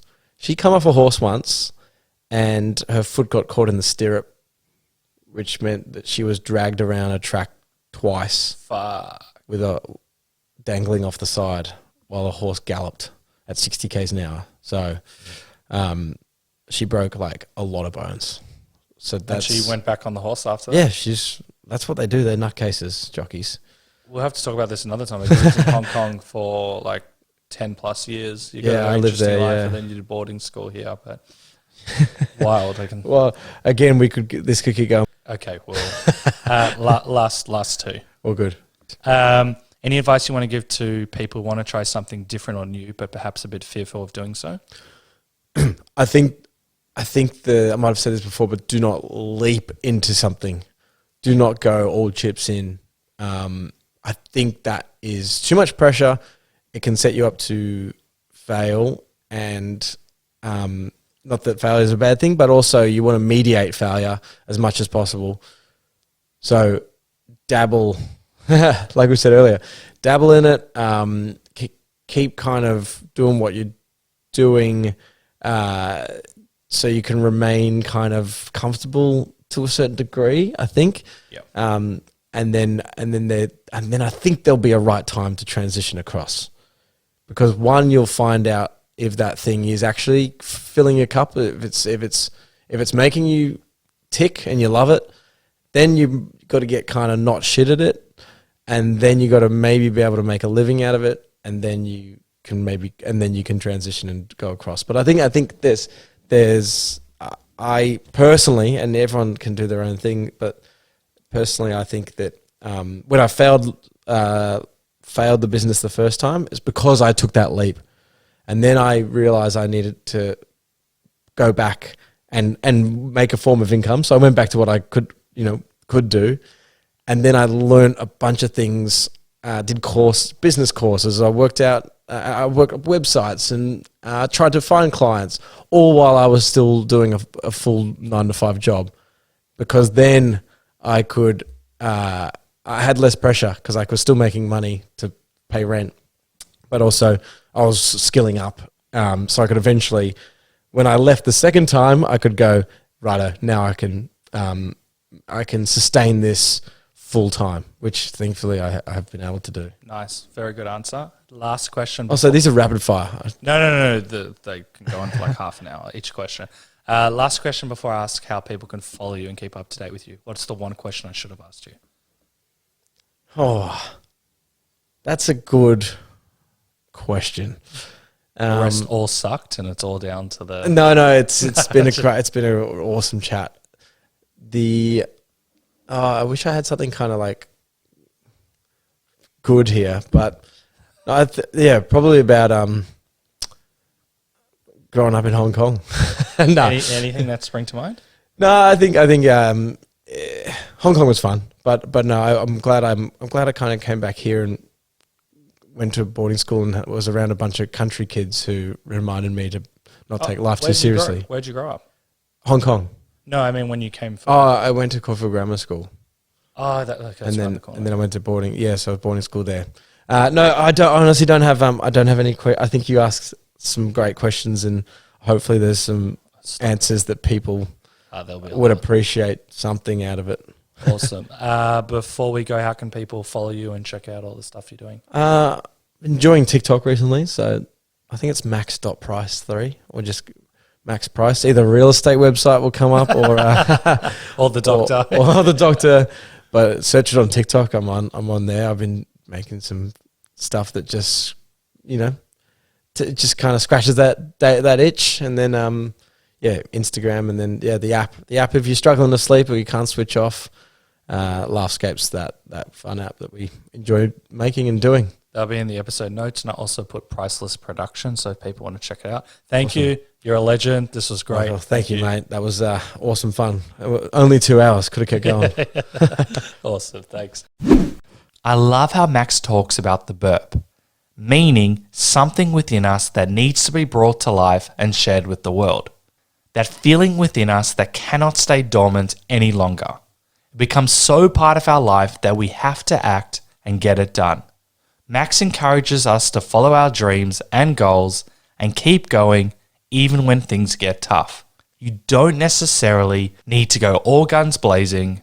It's okay to take a small step and improve your skills and grow, but most importantly, don't allow that inner voice or burp to stay dormant.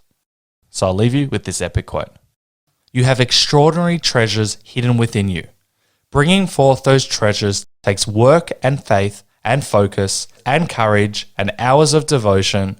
We simply do not have time anymore to think so small. Elizabeth Gilbert. Thank you for listening to the Funny and Failure podcast, exploring the deeper side of comedy.